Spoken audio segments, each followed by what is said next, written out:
पुरी श्रीमंदिर में धमकपूर्ण लेखा परे तना घना तदंत घटना को गुरुत्वर सह नहीं पुलिस स्वतंत्र टीम मध्य अनुध्यान करुछि जी लेखिछि से चिन्हट होइछि बोली कहचंती पुरी एसपी पिनाक मिश्र किछि तथ्य पुलिस हस्तगत होइछि फोटोग्राफी और वीडियोग्राफी करा जिबा परे लेखा गुडी को लिभा जाइछि परिक्रमा मार्ग बालीसाही प्रवेश पथर एक मंदिर कांथरे धमकपूर्ण लेखा होइथिला आतंकवादी मंदिर भांगिबे बोली दुईटी स्थान में कड़ा चेतावनी दे हाथरे केही लेखिथिबा नजर को आसीथिला या सह एकाधिक डेकोरेटिव लाइट मध्य भांगी दैछंती दुर्वृत्त। पूर्णिमा ठाकुराणी मंदिर जो वाल रे जो किसी आपत्तिजनक जिनस लेखा होता से बाबद रे आमे सकाळु हमर समस्त ऑफिसर्स एवं टीम ताको एनक्वायरी करथिले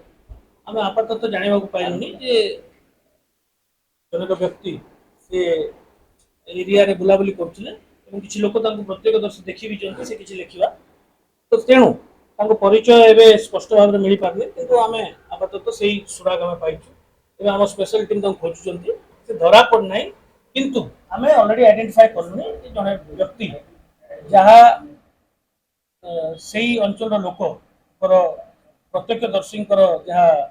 बयान अनुଯାयी आम जहाँ जापर जन व्यक्ति आम वन्स से व्यक्ति ठाब कर आनला थरोली इंटरोगेशन कला आपको सविशेष तथ्य दे।